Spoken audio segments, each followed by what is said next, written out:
David Shaw leaned back in his ergonomic office chair, fingers moving rapidly across the keyboard as he wrapped up the final touches on his latest consulting report. The sprawling San Francisco skyline stretched beyond his window, a reminder of the tech empire he'd helped shape over the past 10 years.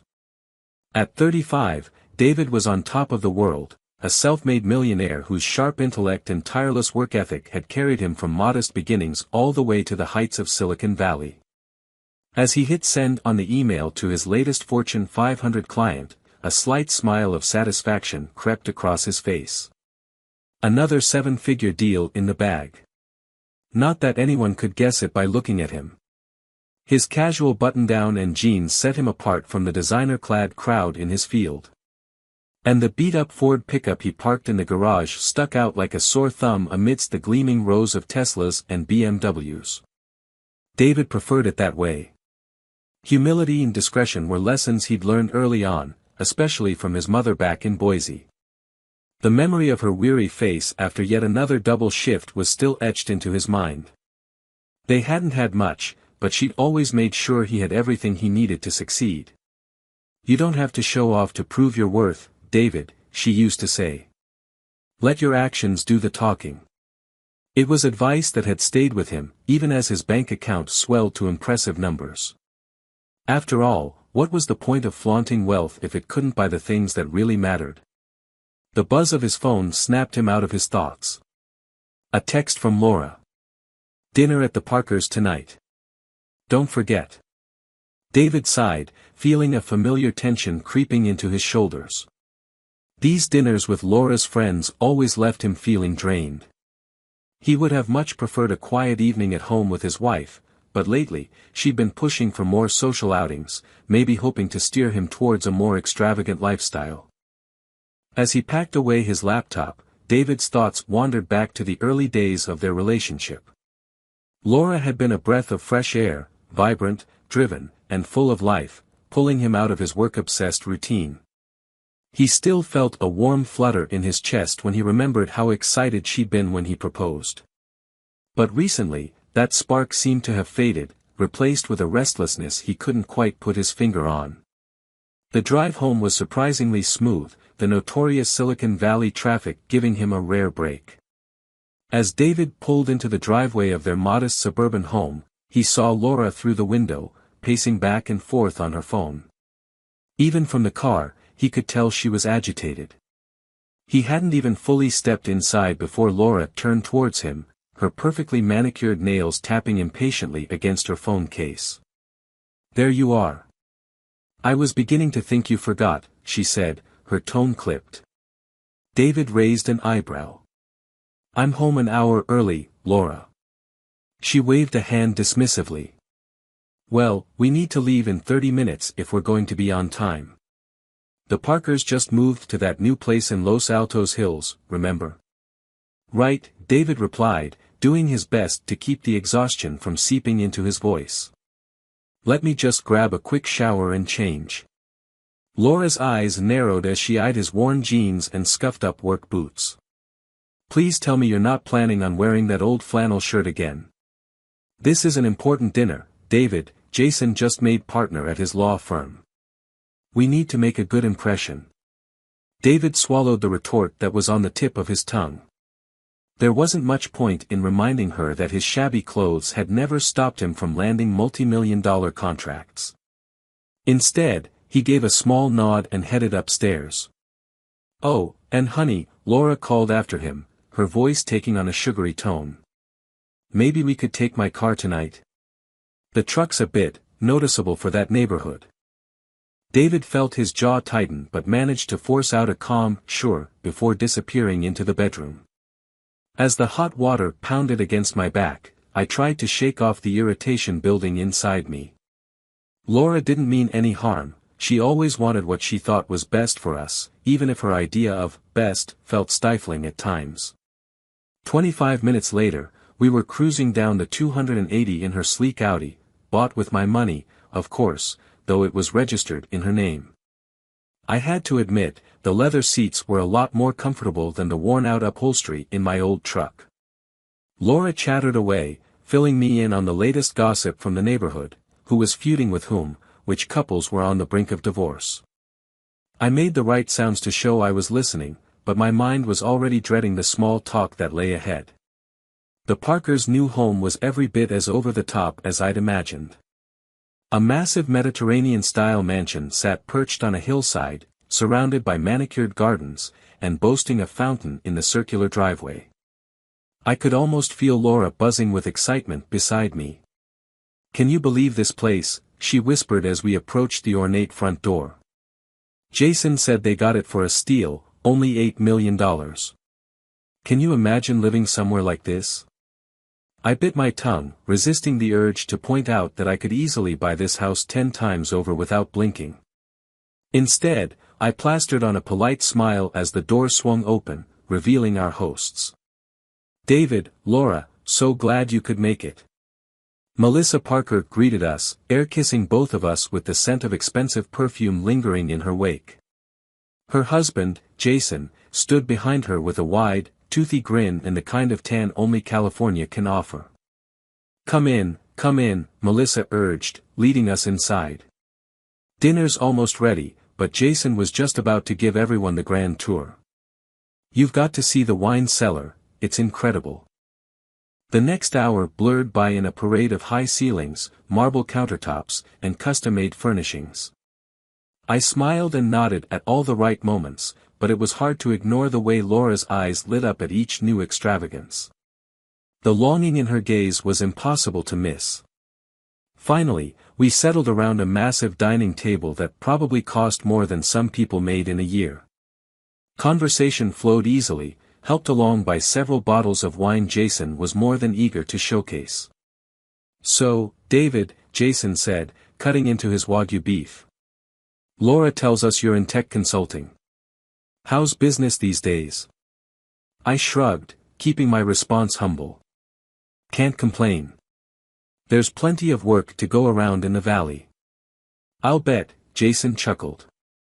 "Though I imagine the real money's in starting your own company. Ever thought about making the leap from consultant to founder?" Before I could answer, Laura jumped in. "Oh, David's not really the entrepreneurial type.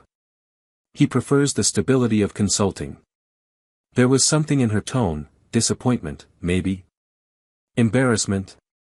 "Nothing wrong with that," Jason replied smoothly, though there was a hint of condescension in his smile. "We can't all be risk-takers." The conversation shifted, but I found myself retreating into my thoughts. I watched as Laura laughed too loudly at Jason's jokes, her eyes sparkling in a way they hadn't around me in a long time. When Melissa started talking about their upcoming trip to the Maldives, I saw the raw envy etched across Laura's face. It was close to midnight when we finally said our goodbyes. The drive home was quiet, a thick tension humming between us like a live wire. "They seem happy," Laura said at last, her voice carefully measured. I grunted in response, not really sure how to reply. "Did you see that kitchen? I bet Melissa loves spending time in there. Remember when we talked about redoing ours?" "Our kitchen works just fine," I replied, my tone sharper than I meant it to be. Laura's lips pressed into a thin line. "I'm not saying it doesn't, David. But wouldn't it be nice to have something a little more up-to-date? We've been in this house for 5 years. Don't you think it's time for an upgrade?" My grip tightened on the steering wheel. "We don't need an upgrade, Laura. We've got everything we need." "Need, sure," she muttered. "But what about want? Don't you ever want more than just getting by?" Her words hit me like a punch to the gut. Getting by? We lived in a $1.5 million house in one of the most expensive real estate markets in the country. Laura drove a luxury car and had a closet stuffed with designer clothes. How could she possibly think we were just getting by?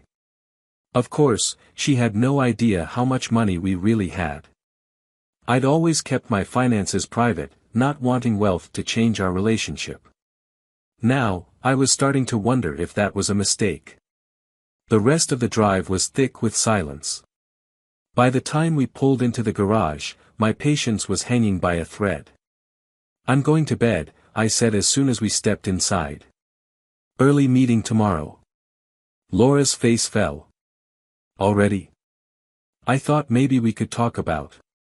Not tonight, Laura, I cut her off, already heading for the stairs. I'm exhausted. I felt a pang of guilt at the hurt look on her face, but I pushed it aside. I needed space, to think, to figure out how we drifted so far apart without me even realizing it. That night, sleep didn't come easy. I tossed and turned, hearing her words echo in my head. When I finally drifted off, my dreams were a confused mess of dollar signs and disappointed faces. The next few weeks blurred together, a mix of work and awkward, half-hearted conversations. I threw myself into my consulting business, taking on even more clients to distract myself from the growing distance between Laura and me. Meanwhile, she seemed to be spending more and more time with her real estate colleagues, coming home later with strained smiles and vague excuses. Everything came to a head one quiet Sunday evening. We were having takeout, neither of us feeling like cooking. The TV hummed softly in the background, filling the silence that had become the norm between us. So, Laura said, pushing her food around her plate, Stacy's having a little get-together next weekend. Just a casual thing with some of the girls from the office. You don't mind if I go, do you? I shrugged. Why would I mind? You don't need my permission, Laura. She flinched at the sharpness in my voice. I know that. I don't want you to feel like I'm avoiding you or anything. Are you? The words slipped out before I could stop them. Her eyes widened in shock. What? No, of course not. Why would you even think that? I set down my chopsticks, no longer interested in eating. Come on, Laura. We've barely spoken in weeks. Every time I get home, you're either already out or about to leave. What am I supposed to think? I've just been busy with work, she said defensively. You know how the market is right now. Right, I said flatly. You've been so busy closing deals. The second the words left my mouth, I regretted them. Laura recoiled as if I'd slapped her, a mixture of hurt and anger flashing in her eyes. What's that supposed to mean? She demanded. I ran a hand through my hair, frustrated with myself. Nothing. Forget I said anything. No, she said, her voice rising. I want to know what you meant by that. Do you think I'm not working hard enough? That I'm just pretending to have a career? Laura fired back. That's not what I said, I protested, but she was already on a roll. You know what? Not all of us can be high-powered consultants raking in six figures. Some of us are still trying to build something for ourselves. But I guess that's not good enough for you, is it? I could feel my own temper rising now. When have I ever said that, Laura? When have I ever made you feel like what you do isn't enough? You don't have to say it, she shot back. It's in every disapproving look when I talk about work. Every time you shrug off my ideas to improve our life. God forbid we actually enjoy the money you make, instead of living like we're still scraping by in college. There's nothing wrong with living within our means, I said through gritted teeth. Just because we don't flaunt every dollar doesn't mean we're struggling. Laura let out a bitter laugh. Our means? David, we live in a nice house, sure, in a good neighborhood. But you act like spending money on anything beyond the basics is some kind of moral failure. Would it kill you to want more? To actually enjoy life a little? I do enjoy life, I insisted. I enjoy our life. At least I thought I did. Apparently, that's not enough for you anymore. The words hung heavy between us, loaded with everything unsaid. Laura's face crumpled, and tears welled up in her eyes. You know what? Maybe it's not, she said softly. Maybe we want different things. Maybe we're not as compatible as we thought. It felt like the ground had fallen out from under me. What are you saying, Laura? She stood up, wrapping her arms tightly around herself. I'm saying I don't know. I need time to think, to figure out what I really want. Laura, I started, but she was already heading for the door.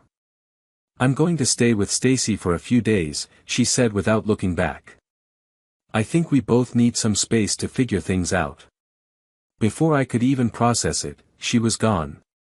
The sound of the front door closing echoed through the suddenly empty house. I sat there for what felt like forever, staring at the half-eaten takeout containers, wondering how we'd ended up here.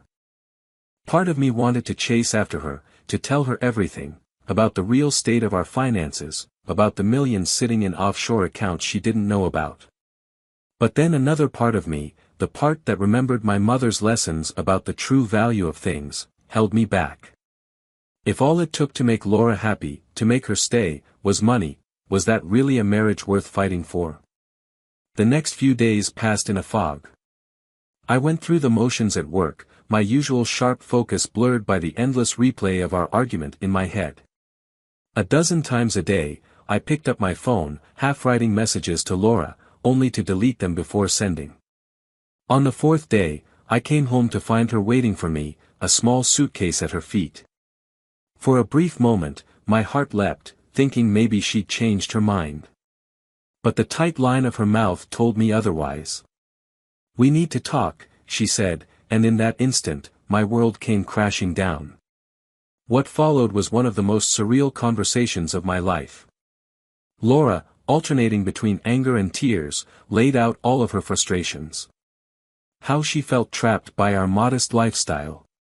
How she watched her friends move up in their careers, upgrading their homes and their lives, while she felt stuck. How she had grown to resent what she saw as my lack of ambition. I can't do this anymore, David, she said at last. I thought I could be happy with a simple life, but I'm not. I want more. I deserve more. I sat there in stunned silence, trying to make sense of it all. A storm of emotions churned inside me, hurt, anger, disbelief, and beneath it all, a cold, steely resolve. So that's it, I said after she finished. You're walking away from 5 years of marriage because I don't make enough money for you. Laura flinched. It's not just about the money. It's about feeling like we're moving forward, like we're building something together. But you're content just to exist, and I need more than that. I nodded slowly, a plan already starting to take shape in my mind. I see. And I suppose you think you'll find more somewhere out there. I have to try, she said quietly, avoiding my eyes. I'm still young. I have time to start over, to find someone who shares my goals. Someone richer, you mean, I said flatly. Her silence told me everything I needed to know. All right, I said, surprised at how calm I sounded. If that's what you want, I won't stand in your way. We'll get a quick, clean divorce. No fuss. Laura looked up, startled. You're not going to fight this. I shook my head, keeping my voice steady. What's the point? You've made it clear what you want, and it's not me, unless I magically become some flashy millionaire overnight. I caught the brief flicker of regret in her eyes, quickly replaced by resolve. She nodded, straightening her posture. I'll have my lawyer draw up the papers. We can keep this amicable, right? Of course, I replied, my tone neutral. I'll have Carla handle things on my end. She'll make sure everything's fair. Her eyebrows rose slightly at the mention of Carla, my high-powered lawyer friend, but she didn't comment. Instead, she picked up her suitcase, pausing for a moment at the door. I am sorry, David, she said softly. I do love you, I just not enough, I finished for her. I get it. Go on, Laura. Your new life is waiting. As the door clicked shut behind her, I let out a long, slow breath. I walked over to the window, watching as Laura's car pulled out of the driveway for the last time. A mix of emotions swirled inside me, anger, hurt, a bit of relief, and underneath it all, a hard determination. I pulled out my phone and dialed a familiar number. Carla. It's David. I need your help with something. How fast can you process a divorce? The next few weeks were a blur of paperwork and tense meetings. True to my word, I kept things civil, agreeing to a modest settlement that wouldn't tip Laura off to the real size of my wealth. Eager to start her new life, she didn't push for more. During one of these meetings, I overheard Laura talking quietly with her friend Stacy in the corner of the lawyer's office. "I'm telling you, Laura, this guy is perfect," Stacy said. "Nate Cole, he's got money, style, everything you've been looking for. And he's been asking about you." I turned away, clenching my jaw. So, Laura had already set her sights on her next target. I shouldn't have been surprised, but the speed of it still stung. The day the divorce was finalized, I found myself alone in the house we had once shared. I wandered from room to room, memories closing in from every corner. In the kitchen, I stopped, remembering all of Laura's complaints about wanting to remodel. Suddenly, a burst of energy surged through me.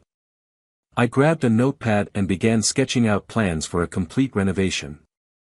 Why not? The house was mine now, I could do whatever I wanted. As I worked, I felt an unexpected weight lifting from my shoulders. For years, I had been holding back, trying to maintain a facade of modesty to keep Laura grounded. Now, I was free. Now, he was truly free. Free to live life on his own terms, to enjoy the rewards of his hard work without feeling the need to justify it or hold back. His phone buzzed, a message from Carla: "It's done. You're officially a free man."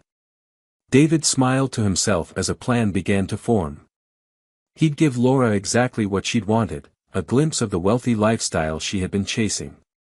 But by the time she realized what she had given up, it would be far too late.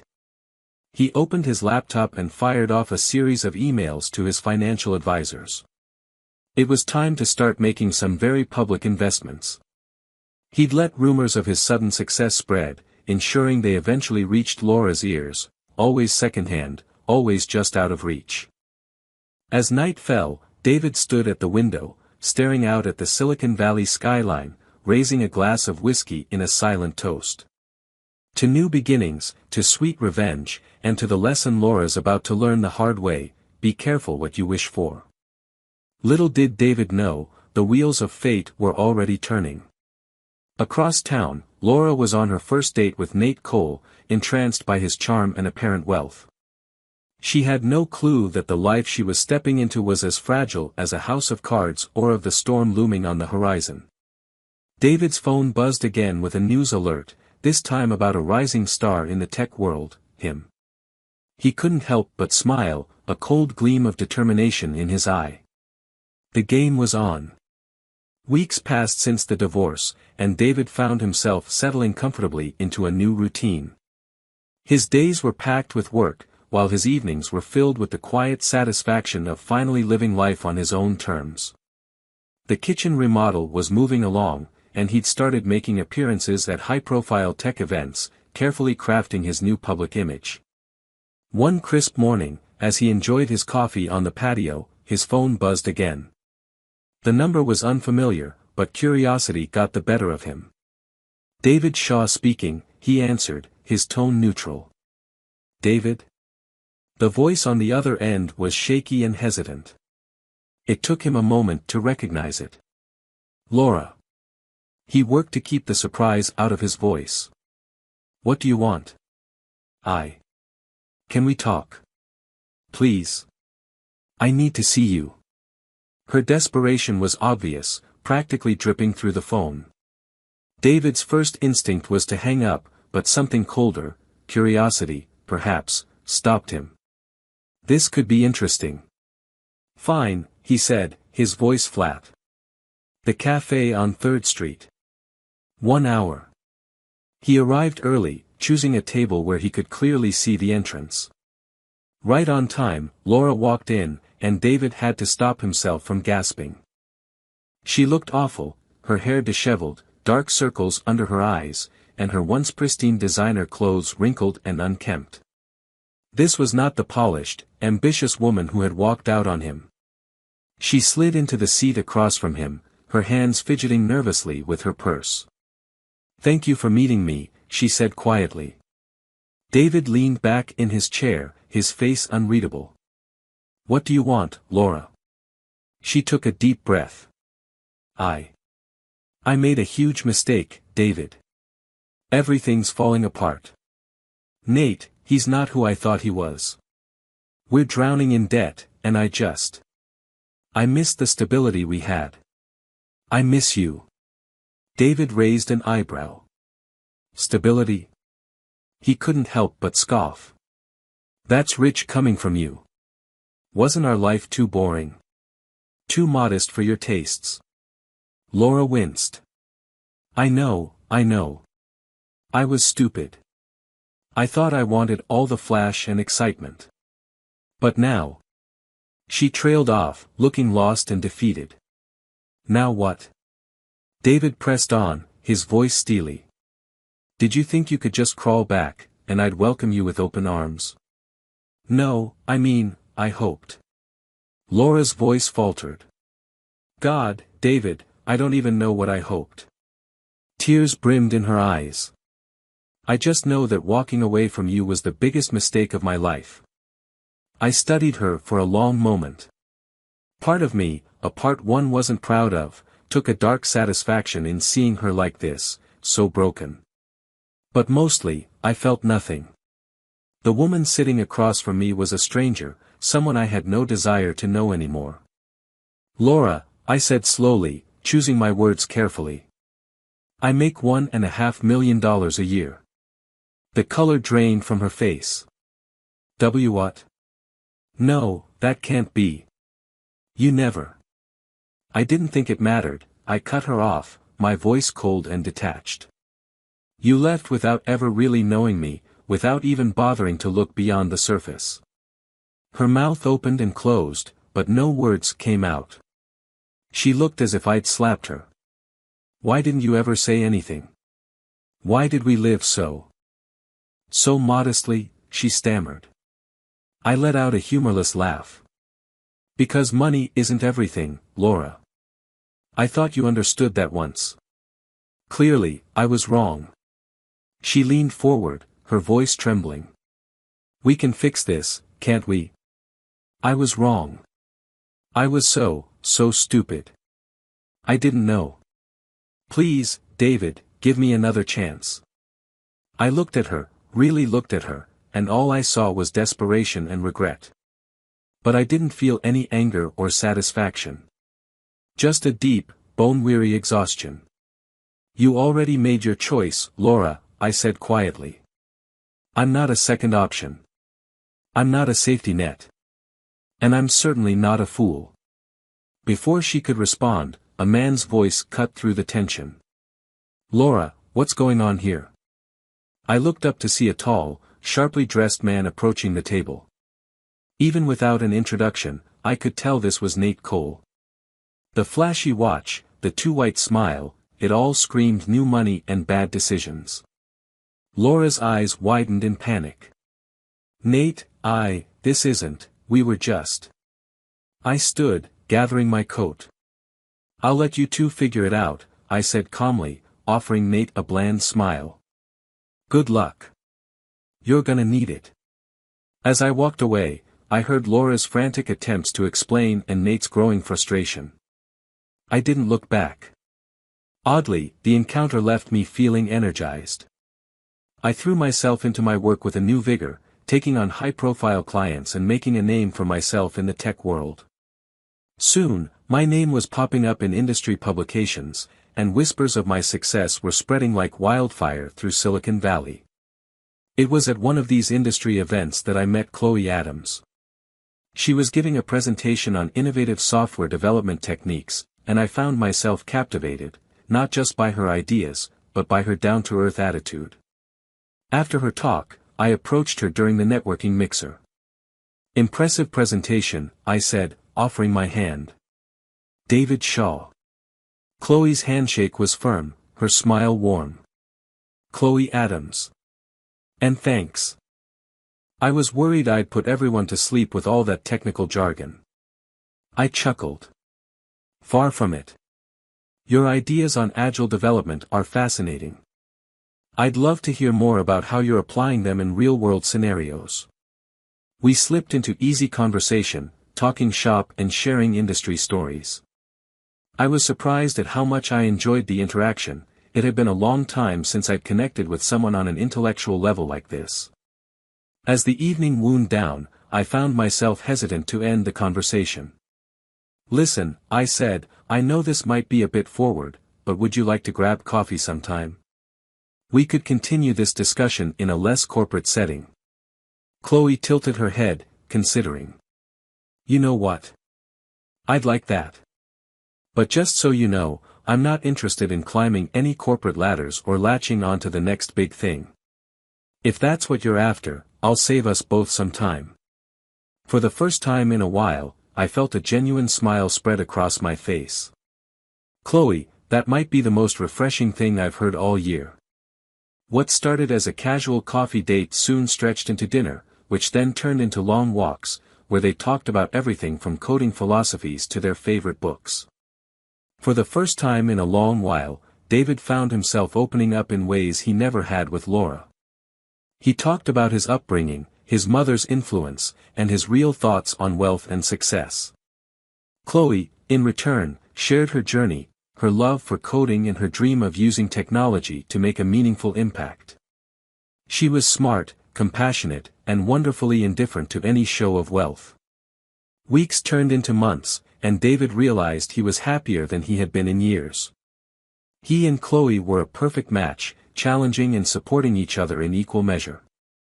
One lazy Sunday morning, as they lounged on David's patio, enjoying breakfast, Chloe brought up a subject they had been tiptoeing around for a while. So, she said, setting down her coffee mug. Are we ever going to talk about the elephant in the room? David raised an eyebrow. Which elephant would that be?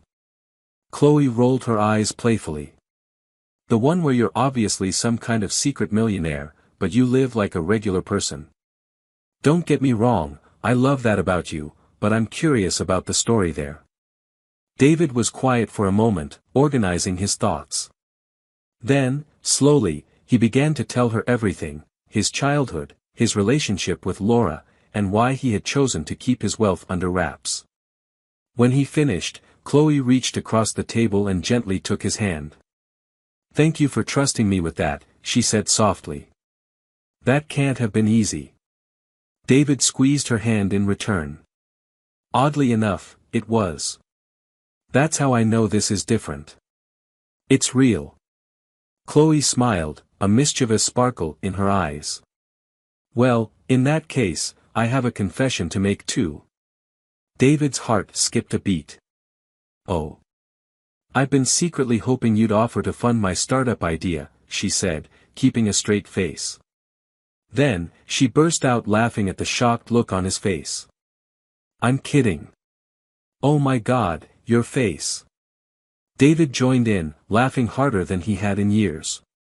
This, he realized, was what had been missing all along. Not just a partner, but an equal, someone who saw him for who he truly was, not what he had. As their laughter quieted down, Chloe's expression grew thoughtful. All jokes aside, she said, I do have a few ideas for socially responsible tech initiatives. I'm not looking for handouts, but if you're ever interested in collaborating. David grinned. I'd love to hear about them. Partners? He held out his hand. Chloe took it, her smile radiant. Partners. Meanwhile, across town, Laura's life was unraveling at an alarming pace. The cracks in Nate's polished exterior had turned into gaping holes, and she was quickly realizing she was living in a nightmare of her own making. It started with small things, bills arriving with final notice stamped in red, hushed phone conversations that abruptly ended when she walked into the room. But soon, the truth became undeniable. What do you mean the business is failing? Laura's voice echoed through their penthouse apartment. You said we were doing great. Nate paced the room, running his hands through his hair. I thought we could turn it around. The investors were supposed to come through. But now? Laura demanded. Nate's shoulders slumped. Now we're broke. Worse than broke, we're drowning in debt. The room seemed to spin around her. This couldn't be happening. Not again. But the cars, the apartment, our lifestyle. Laura stammered. All smoke and mirrors, Nate said bitterly. Leased cars, borrowed money. I thought if we looked successful, we'd become successful. Fake it till you make it, right? Laura sank onto the couch, burying her face in her hands. Oh God. Oh God. What have I done? As the days passed, their situation went from bad to worse. The penthouse was repossessed, the cars were taken away, and Laura was left with nothing but the fallout of her choices. They moved into a cramped apartment in a part of town that Laura used to turn her nose up at. She tried reconnecting with her old friends, but the news of their downfall had spread fast. The doors that were once open to her were now firmly shut. Even Stacy, who had introduced her to Nate, wasn't returning her calls anymore. In a desperate attempt to rebuild her life, Laura tried to revive her real estate career, but her reputation was in ruins. No one was willing to take a chance on her. One evening, after yet another day of fruitless job hunting, Laura found herself staring at her phone. David's number glowed on the screen, a beacon of hope in her increasingly dark world. Her finger hovered over the call button. Don't even think about it. Nate's voice startled her. He stood in the doorway, his eyes hard. You made your choice, Laura. You're with me now, for better or worse. She looked at him, really looked at him. Gone was the charming, confident man she once thought she had married. In his place stood a bitter, angry stranger. Is this really what you want? She asked softly. Nate laughed, but it was a cold, hollow sound. Want? Since when does what we want matter? This is what we've got, Laura. Better get used to it. As he stormed out of the room, Laura turned back to her phone. With trembling fingers, she pressed call. It went straight to voicemail. You've reached David Shaw. I'm unavailable to take your call. If this is a business matter, please contact my assistant. If this is personal, well, you probably shouldn't have this number. Laura's breath caught in her throat. Even his voicemail sounded different. Confident. Successful. Everything she once thought she wanted. David, she whispered into the phone. I'm sorry. I was wrong. About everything. Please call me back. I need help. She ended the call, tears streaming down her face. But deep down, she knew there would be no rescue, no second chance. She had made her choice, and now she would have to live with it. Across town, David's phone buzzed with a missed call notification. He glanced at it, saw Laura's name, and without a second thought, pressed block number. Everything okay? Chloe asked, looking up from her laptop where she was working on their latest project. David smiled, a genuine, contented smile. Yeah, he said. Everything's perfect. As he turned back to their work, David felt the last remnants of his old life slip away. The future stretched out before him, bright with possibility. And for the first time in years, he was excited to see where it would lead. David sat in his home office, fingers flying across the keyboard as he put the final touches on his latest project. The warm glow of success surrounded him, a stark contrast to the turmoil brewing elsewhere in Silicon Valley. A knock on the door interrupted his focus. Chloe poked her head in, her expression concerned. David, have you seen the news? She asked, disbelief in her voice. David leaned back in his chair, stretching. No, I've been buried in code all morning. What's up? Chloe walked in, holding her tablet. It's about Nate Cole, you know, Laura's new husband. His company just filed for bankruptcy. It's all over the tech blogs. A cold smile crept across David's face. Is that so? How unfortunate for him. Chloe studied him carefully. David, you didn't have anything to do with this, did you?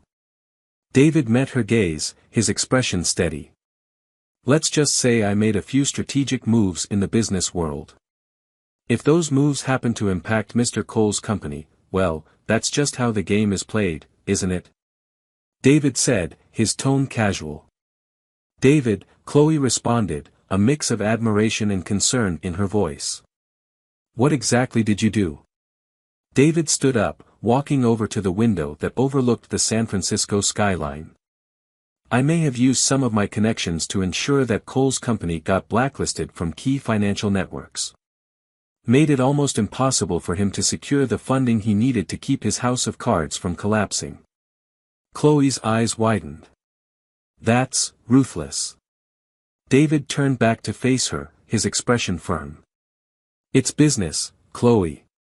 Cole was running a scam, feeding off people's obsession with a flashy lifestyle. He just picked the wrong target this time. He paused, then added, and yes, it has everything to do with the fact that he married my ex-wife. Chloe pressed further. So, this isn't just about business, is it? David laughed, a sound devoid of humor. Oh, it's very personal. I'm not going to lie about that. Laura made her choice, and now both she and Cole have to live with the consequences. Chloe was silent for a moment, absorbing his words. Then she nodded slowly. I get it. I'm not sure I completely agree with it, but I understand. She looked at him earnestly. Just, be careful, okay? Don't let this consume you. David's expression softened as he met her gaze. I won't. This is the end of it, I promise. From here on, it's all about us and our future. Across town, the fallout from Nate's failed business was reaching its peak.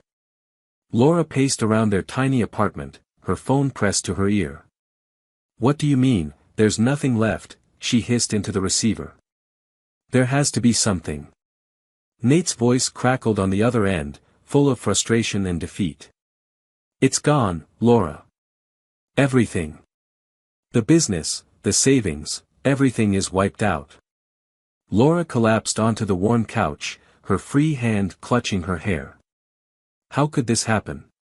You promised me, Nate. You said we'd be set for life. I thought we would be. Nate shouted back. But someone's been working against us, blocking every move. It's like they knew exactly where to hit us. A cold shiver ran down Laura's spine as she remembered her last conversation with David, the cold, calculating look in his eyes when he revealed just how wealthy he really was. Nate, she said slowly, I think I know who's behind this. What? Who? Nate demanded. Laura took a deep breath. My ex-husband. David. He's got more money and influence than I ever realized, and he's not the type to forgive. The line went quiet for a long moment.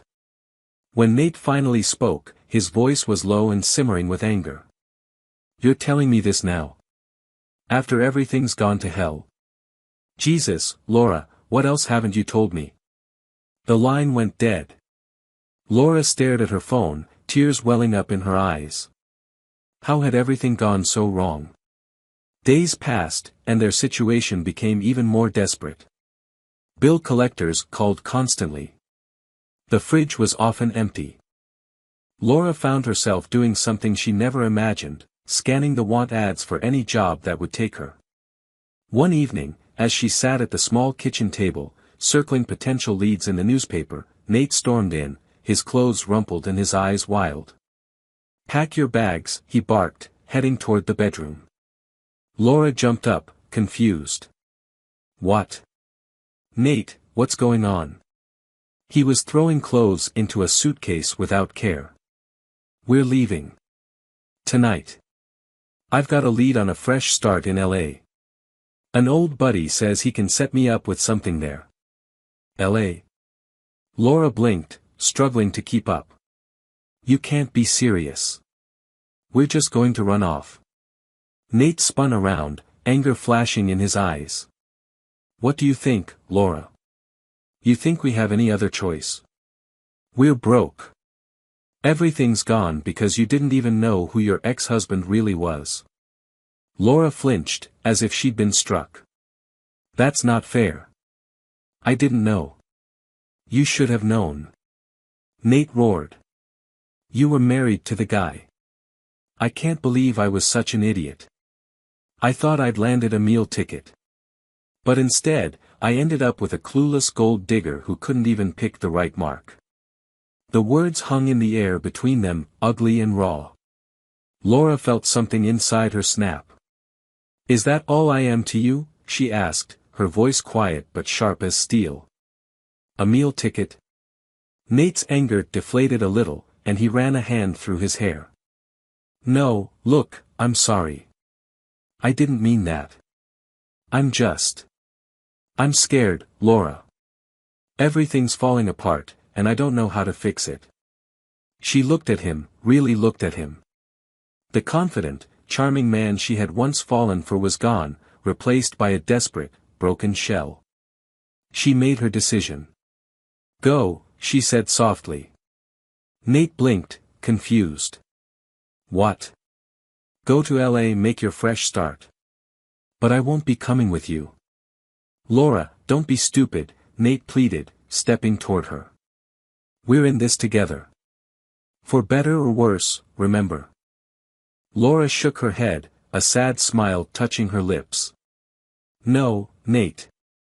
We're not. We never were. We were just two people using each other to get what we thought we wanted. But it's time to face reality. It's over. Nate stared at her for a long moment. Then, without another word, he zipped up his suitcase and walked out the door.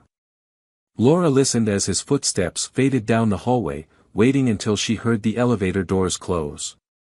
Then, alone in the quiet apartment, she let herself cry. Weeks passed, and Laura threw herself into job hunting with a desperation she'd never known before.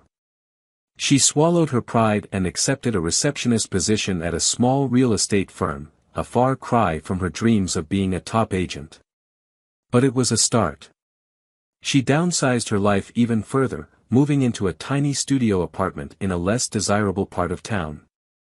Every day was a struggle, but slowly, she began to rebuild. One afternoon, as she was walking home from work, she spotted a familiar figure stepping out of a high-end restaurant. It was David, looking sharp in a tailored suit, laughing with a group of well-dressed executives. And on his arm was a woman Laura didn't recognize, pretty in an understated way, her smile warm as she looked up at David. Laura felt a pang in her chest. Not quite jealousy, but more like regret for what might have been. She watched as David helped the woman into a waiting car, his hand lingering gently on her back. He looked happy, truly happy, in a way she realized she had never seen him before. Before she could stop herself, she called out, "David." He turned, his eyes scanning the street until they landed on her. The warmth in his expression faded instantly. "Laura," he said, his voice neutral. "This is a surprise." Laura approached cautiously, suddenly all too aware of her shabby work clothes and scuffed shoes. I saw you and just." She trailed off. "How are you?" David raised an eyebrow, his voice steady. "I'm doing well. Very well, in fact." "And you?" Laura forced a smile. "Oh, getting by. Starting over." David nodded, his expression unreadable. "I heard about Nate's business troubles. Shame, that." The lack of sincerity in his voice was impossible to miss. Laura felt a flicker of anger rise inside her. "Did you have something to do with that?" she asked, her voice low. David's smile was cold. "The tech world can be cutthroat, Laura. Nate should have done his homework before trying to play with the big boys."